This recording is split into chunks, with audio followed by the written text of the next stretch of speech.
welcome to Point Blank. I'm Adolphus Pruitt. And I'm the Reverend Darrell Gray. Hey, you know, Darrell, ladies and gentlemen, we got a very special guest in the studio. I think so. Very special guest. I think so. And I want to make sure that we introduce this guest the right way. Is that okay, Darrell? I think you better. Okay. Or, you know, he knows people who sits in high places. He knows people who they sit behind a bench. In high places. Oh, my God. In high places. Oh, my God. So, Judge Jimmy Edwards served as a judge in St. Louis, Missouri in the 22nd Circuit for a long time. But the thing that I think most folk will appreciate is the recognition he got for his innovative approaches to addressing youth crime and juvenile justice reform. You know, Jimmy established the innovative Concept Academy within the city's juvenile detention center, emphasizing education and rehabilitation over traditional punitive measures. His efforts received national acclaim for reducing recidivism rates among young offenders, and prior to his retirement, Judge Edwards would continue to advocate for progressive reforms in the justice system, leaving a lasting impact on juvenile justice in St. Louis and beyond. But I want to add, I mean, I remember Judge Edwards, his judicial role, but also he served as director of the public safety. I think he did a pretty admirable role there. He was open, and particularly in a very volatile time. Which one was that? Was that Stockley or George Floyd or one of them? Yeah. And you know, kept an open door, kept an open mind, particularly with activists. I'm trying to remember how many nights I spent in jail. I think it could have been more if he had not been there, but no, I think that, you know, when we think about him on the bench, I think a lot of people remember that, but I think that people need to remember or be reminded that he also served the city well as director of public safety. So I just wanted to throw that in too. Yeah. Well, you know, ladies and gentlemen, he's a member of Omega Psi Phi Fraternity Incorporated. So are you, right? Yes, I am. I think you might be a Q. I don't know. We have to check the records. Check the records. We have to check the records. We have to go down to Tampa. Q's just wrapping up their national convention in Tampa, Florida. I've been watching. And as a matter of fact, Tampa's still standing. I mean, I got to give credit to the brothers, Judge. Tampa's still standing. Usually when we go in with gold boots. But, you know, and you know what? There's something about the brothers. And this thing with Omega and youth and education reform, Jimmy, I guess we're going to judge, we're going to turn the mic over to a minute, but the Qs, if I'm not mistaken, at their convention, gave away tens of thousands of books. The books that governor banned. That's right. And they brought them in and gave them away while they were in Tampa. We give away bucks and books. We give away dollars. We give away tens of thousands of dollars in scholarships too. But anyway, so we're gonna say congratulations to the Qs. Good job. Good job, Qs. Wait a minute. Oh, wait a minute. Say that again, Pruitt. Good job. Coming from a Kappa. Well, I mean, my counterpart in St. Louis County is a good Q. So I'm glad that John Bowman convinced the Qs to do that. But Judge, how you doing? Thank you very much, Adolphus Pruitt and Reverend Darrell Gray. It is indeed an honor to be with two men that I admire so much. You always do the right thing. You always provide the information. Information is powerful. And so I appreciate the fact that you have this space to share information with citizens all around the world. Because if they tune in via Facebook or whatever means they might tune in, it is an opportunity just to share information. But Judge, the Supreme Court session has ended. Yeah. But they were active. Thank God. They were active, and folk want to know. We've heard all this stuff about the Supreme Court rulings and what it means. Yeah. But Judge, ain't nothing like having a judge that you can trust to give us some insight. And so, Judge, we're gonna turn it over to you. What did that Supreme Court do? Well, the U.S. Supreme Court, in its most recent terms we call them terms because that's when Supreme Court judges do their work, and that's when they sit on the bench and then they share their opinions and their decisions. A term starts on October the 1st of every year, and it ends on June 30th. And so you can expect to have Supreme Court decisions coming out during that period of time. The most controversial opinions usually don't come out until the middle or the end of June. So the last term, the 2023 term, the Supreme Court handed out 59 opinions. Wow. But what's important about the 59 opinions that the Supreme Court handed out, 23 of those opinions were what we call a 6-3 divide. There are 9 judges on the Supreme Court. And so there are 6 conservative judges. Today, we would refer to those judges as the supermajority because it takes 5 votes from the Supreme Court to render an opinion. Now, cases arrive at the Supreme Court by 2 pathways. The first pathway is by direct appeal because there is a federal statute that's being appealed or the constitutional issues are being appealed. And then the most common way for the Supreme Court to hear a case is by what we call a writ of certiorari. A writ of certiorari is a request by an individual, please hear our case. It takes 4 judges to vote yes to hear the case. Now, if there are 6 ultra-conservative judges at the Supreme Court, there are only 3 liberal judges on the Supreme Court. Those judges do not have the numbers to even accept a case at the Supreme Court. And so it really puts them at a disadvantage. Those judges, those liberal judges, are Justice Sonia Sotomayor, Justice Ellen Kagan, and the most junior judge is Justice Ketanji Brown Jackson. And they have spent lots of time fighting the supermajority. So there are a few cases that the Supreme Court addressed in the 2023 term that I would like to at least try to share some information and perhaps invite your questions. But before I do that, there are 3 judges in that supermajority that have always voted right of right. They are what we call the ultimate conservative judges.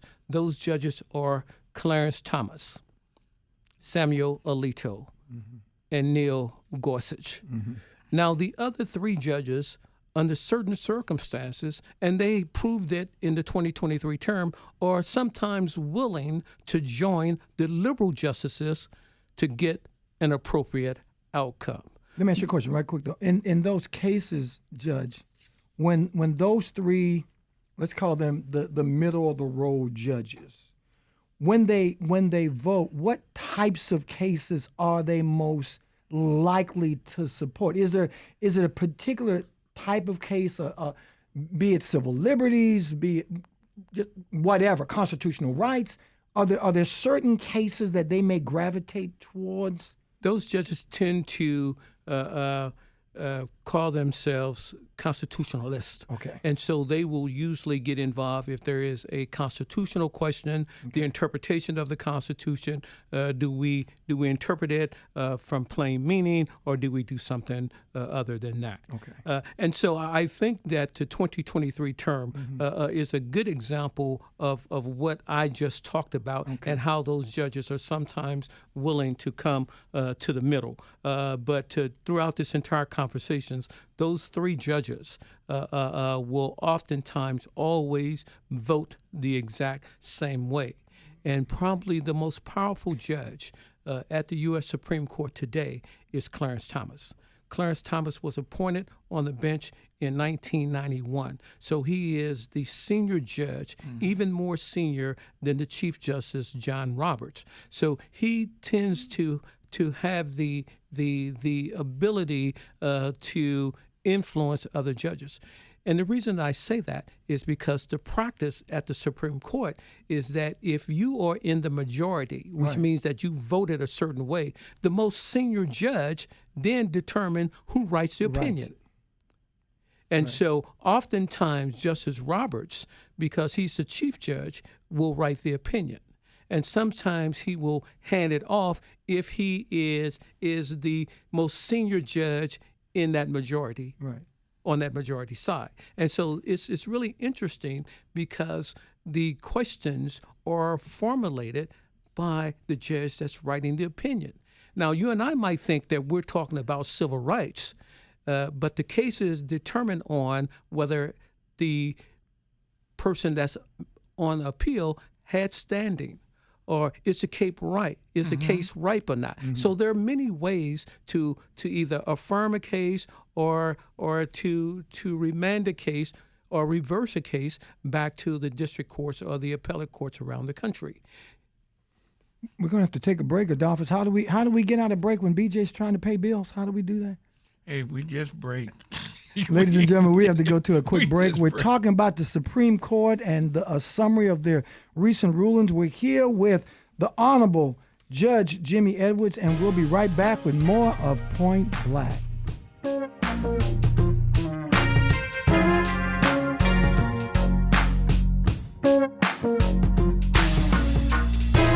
And we are back. And Judge, I really do appreciate that insight on how the Supreme Court works.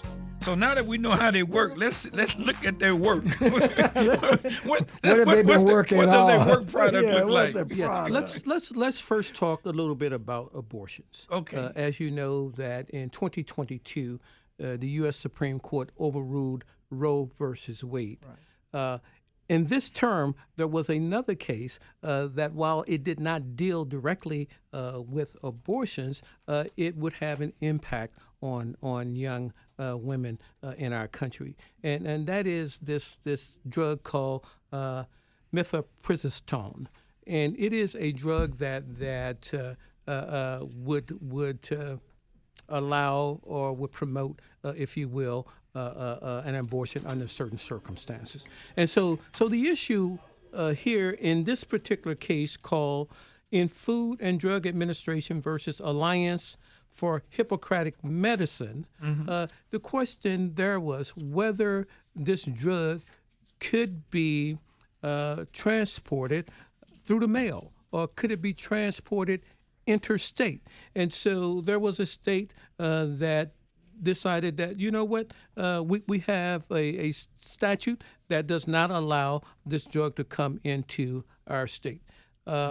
Much to the benefit of women all over America, the U.S. Supreme Court said yes, that drug can be mailed interstate, and women that are in states that prohibit abortions can in fact receive that drug. So that was what I call a good win. Another win in this area was Moyle versus United States. That case dealt with a federal statute, and so the question was in the state of Idaho.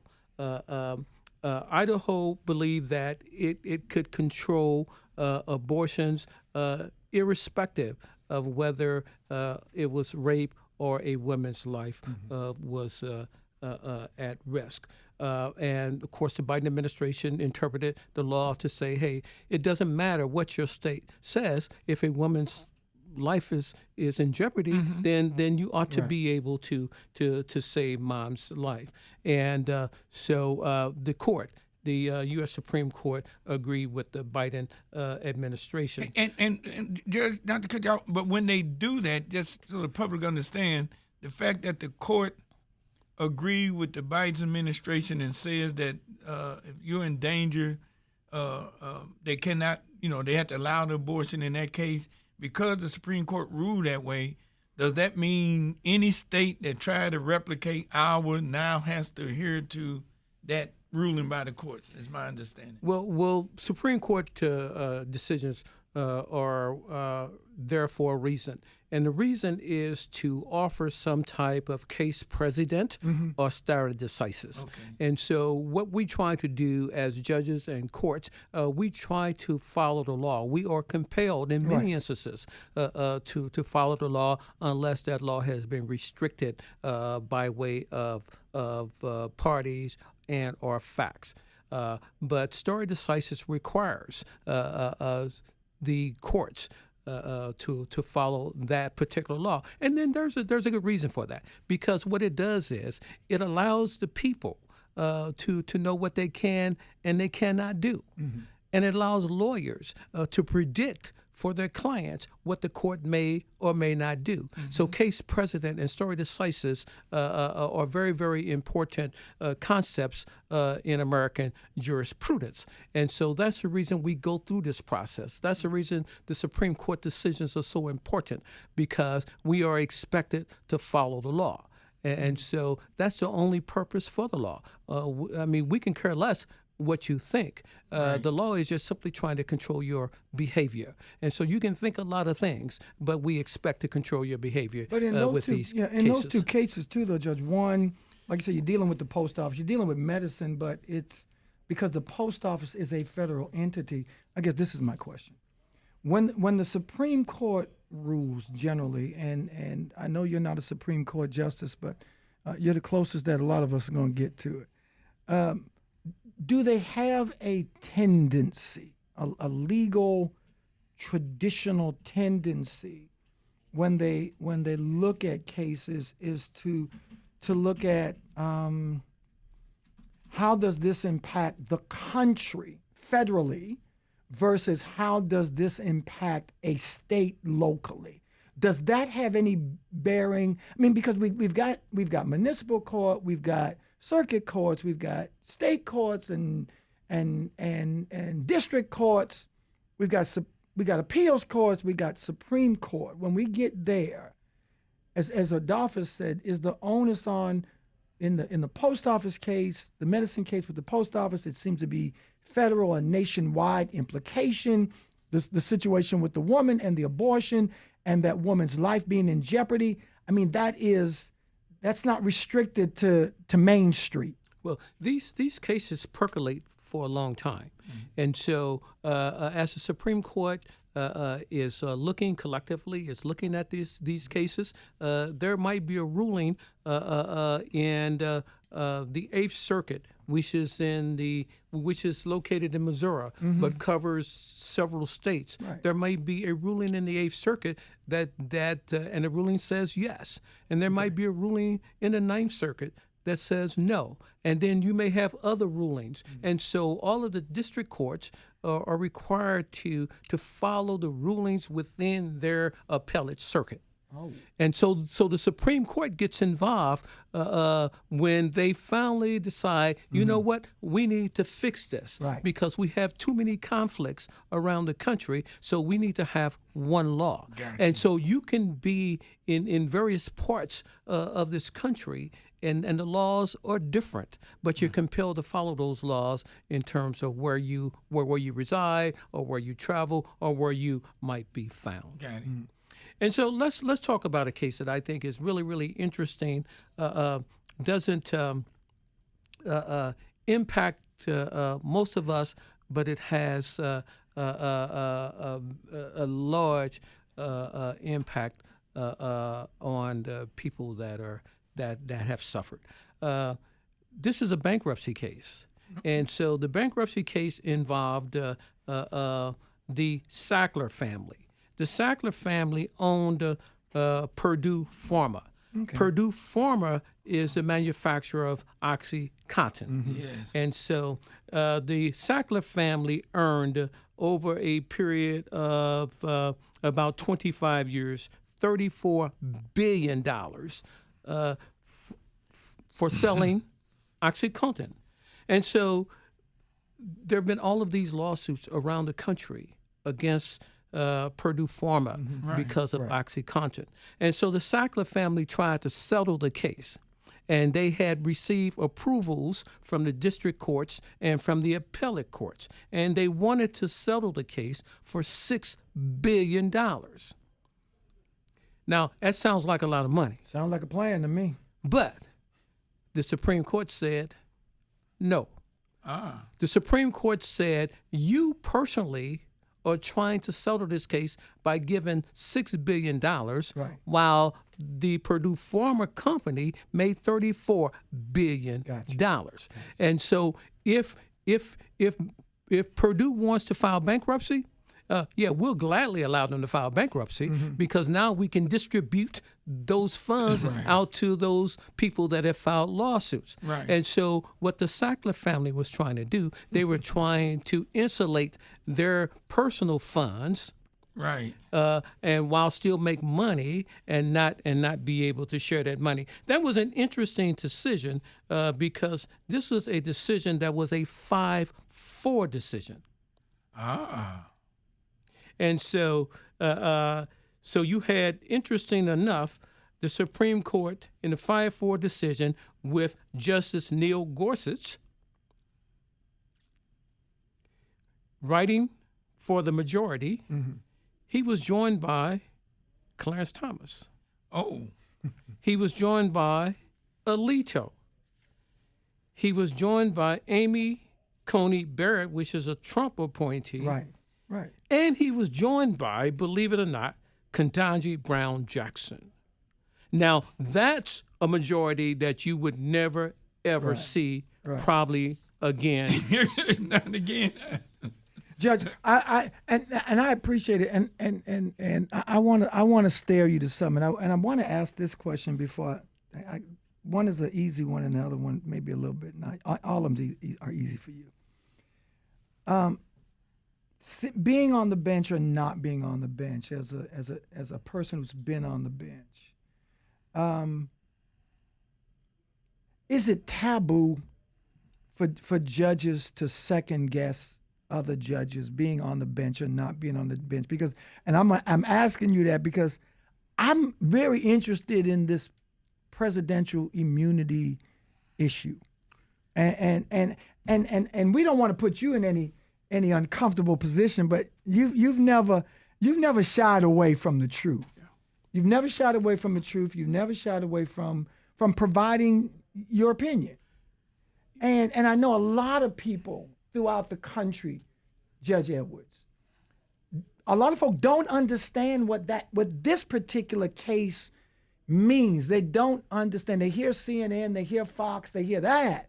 But for our listeners, Judge, what's the implication of not Trump's presidential immunity? Let's take the name Trump out, but presidential immunity given by the Supreme Court. Yeah, that's an interesting question, and the reason it's an interesting question because it will be forever known as the Trump versus United States case. But this is a legal concept that has been in place almost since the beginning. I mean, since the inception of the Supreme Court, and the three branches of government. When we talk about the legislative branch, the executive branch, and of course the judicial branch. I mean, so it has been embedded. Immunity has been embedded in the executive branch for many years. But what has not been embedded is the concept of absolute immunity. Okay. Absolute immunity as it relates to a president while a president is in office. And so as long as I'm talking to, for example, one of my executive staff, which there are 5 million of them, right? All the employees or executive employees, right? And so if I'm talking to those folk and I'm saying, listen, I want you to go out there and I want you to assault Reverend Gray. Okay. Now, in my mind and in your mind, that would be a crime. Right. But what the court has said, it doesn't matter if it's a crime. as long as those conversations are occurring while you are president of the United States. And so when we talk about immunity, this court has done massive damage to a concept that we have learned for many, many years. The court has gone as far as to say that even if there is a bribery, even if you take in money, you may be immune. Because the question becomes, is it in furtherance of what you believe your duties to be? Is that why you use the word absolute? Is that where, because that's the difference, because I understand, because as a political science major, of course, Adolphus, you say, okay, yeah, the presidents have had immunity. I mean, the things that a president has to do. You get that, but your word, and I'm glad you said that, Judge, this word absolute immunity. I think the confusion is that they speak in reference to as a part of his official duty. And so I think, help me out, Judge, if he ordered for somebody to assault somebody, wouldn't it have to be in the framework of his official duty? How do you define as official duty? Let me put it. And that's a good question, and I think you've honed in on the problem with this case.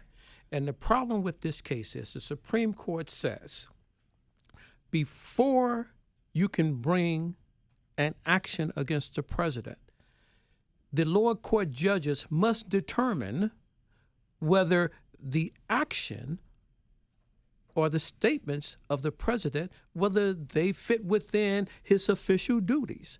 So they raise the question themselves. What is official duty? What is official duty? Justice Sotomayor said, is official duty ordering the SEAL 6 team to go and kill people? Is it an official duty to send people down to the Congress for an insurrection?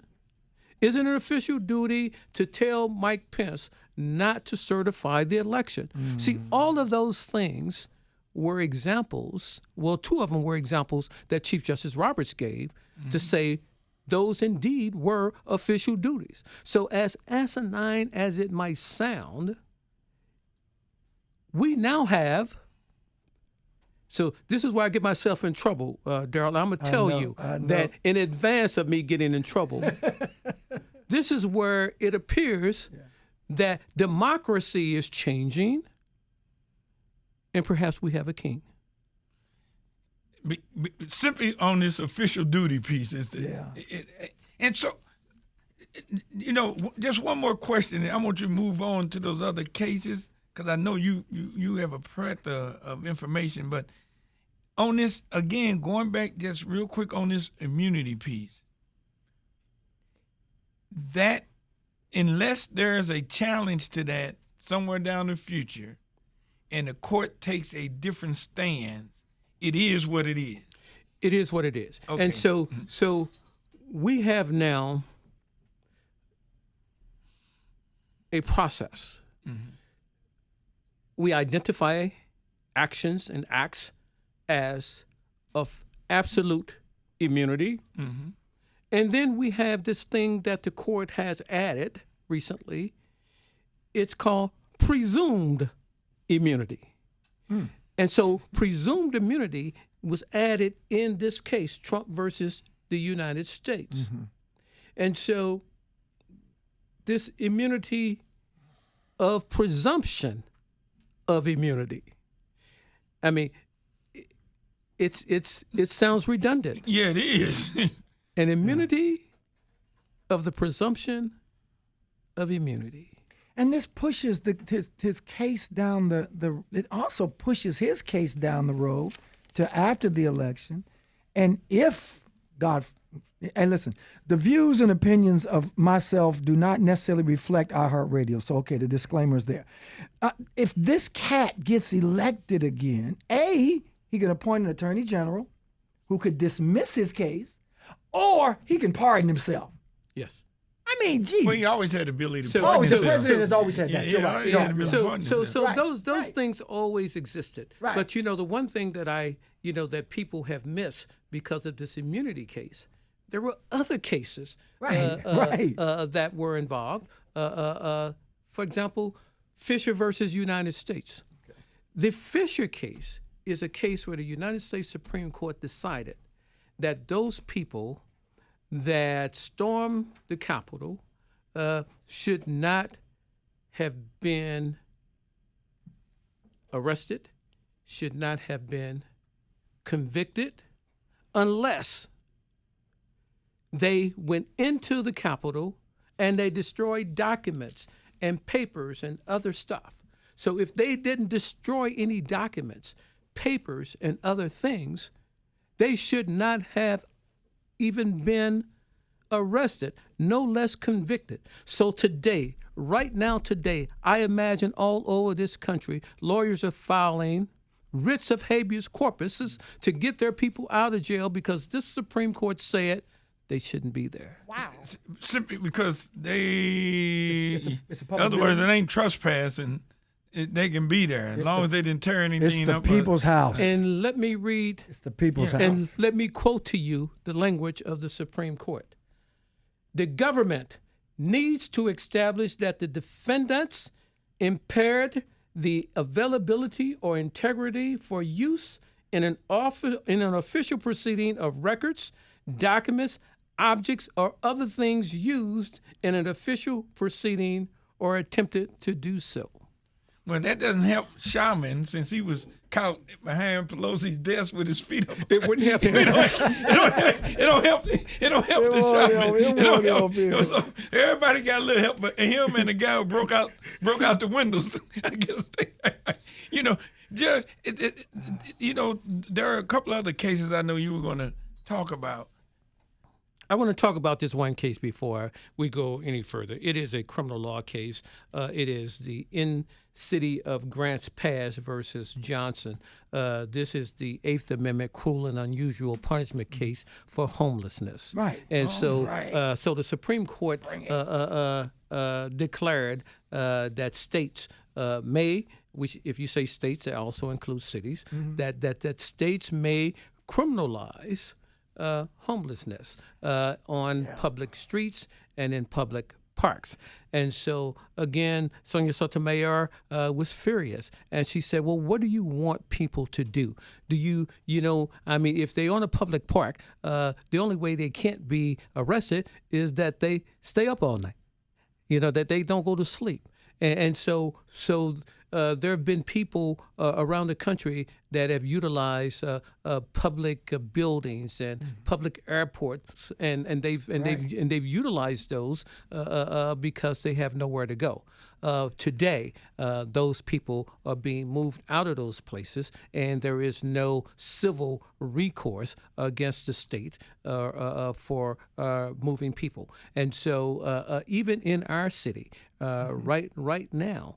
If the state decided that people can no longer sleep on park benches or on sidewalks, the state has the ability to do that, and there really isn't any legal recourse to fight against Hold it. that thought, Judge. We're going to do a quick break. We're here with Judge Jimmy Edwards talking about the Supreme Court decision. We'll be right back with more on Point Blank.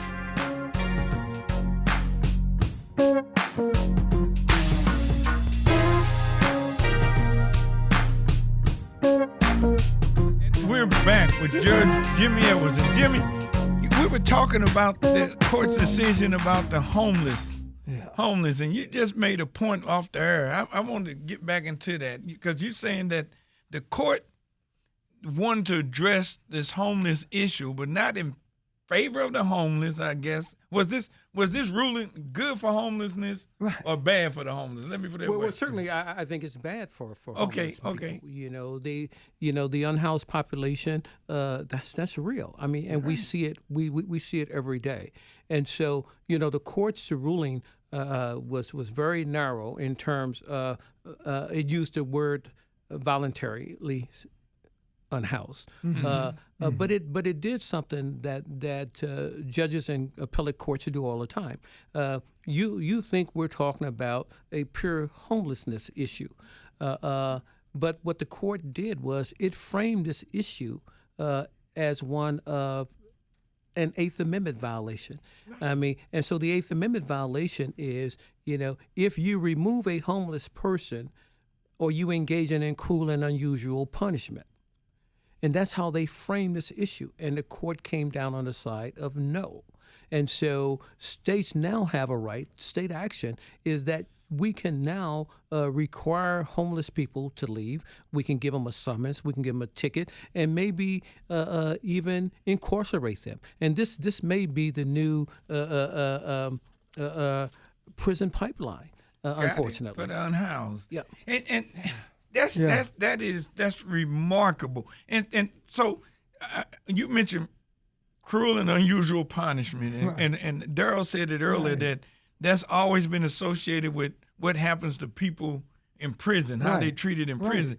But one quick thing, I'm gonna take you just off just a little bit, because the other thing that people, whoever's been in prison, they are always eventually released, and sometimes they're released under supervision. Can we determine whether that supervision is biased, where African Americans get placed under more harsher and longer and more stringent supervision terms than non-African Americans? If I want to, as the NACP, I want to make that determination. Is that possible? That's partially true. That's partially true. The reality of it is, unfortunately, women tend to be treated more harshly than men. Going to prison, they tend to get more time. They tend to spend longer periods of time in prison, and their probationary periods are unfortunately more restrictive. And so the question is there disparate treatment when people are released from prison? Well, the answer is yes. I mean, there's disparate treatment in almost everything that we do. And so, but is that actionable? Well, you're going to have some real facts, not circumstantial facts, but real facts to be able, I think, to sustain a case. Judge, before you get to your last case, and because you're going to have the last word, but I want you to incorporate this in the last one. One of the things that we try to do here, we try to educate and inform, and if Adolphus is on a roll, sometimes we entertain. For me, people need to know with judges, how does Trump's appointments of judges, particularly federal judges, how does it compare to recent appointments? I mean, Trump must have appointed a couple of hundred judges. What's the impact of that? And what's the impact? What's the significance of it? I'm just curious as to has he made that kind of mark on the judiciary? And that's hard to say. We won't know the impact of Trump's appointments for 10, 15, or 20 years. Judges tend to moderate. You go on and you're very conservative or you're very liberal, and most judges moderate to the middle, and so the jury is out on that. There are two more cases that I really want to talk about before we leave, and one is called United States versus Rahimi, and that is the domestic violence case. That is the gun case. So the court. And I am just so very happy that this court decided that if a person has been arrested or a person has been provided some type of court order because of domestic violence, that they don't have a right to own a gun, they don't have a right to carry a gun. Now, the reason that this is important, the U.S. Supreme Court has not addressed a gun case in a few years. And so the state of Missouri has a preemption statute which does not allow anybody, any municipality, to even draft an ordinance to deal with with guns. So the U.S. Supreme Court did something that I did not expect that it would do. Now, this is interesting because 8 judges on the U.S. Supreme Court voted to stop people who are under orders of protection from carrying cases. I said 8 judges. Hey, we're waiting for that one, Judge. Come on. There was one judge Who was the judge? that disagreed, Who was the and that judge was Clarence Thomas. Of course it was Clarence. And there's a case that came out of the city of St. Louis with one of the police officers in the city of St. Louis.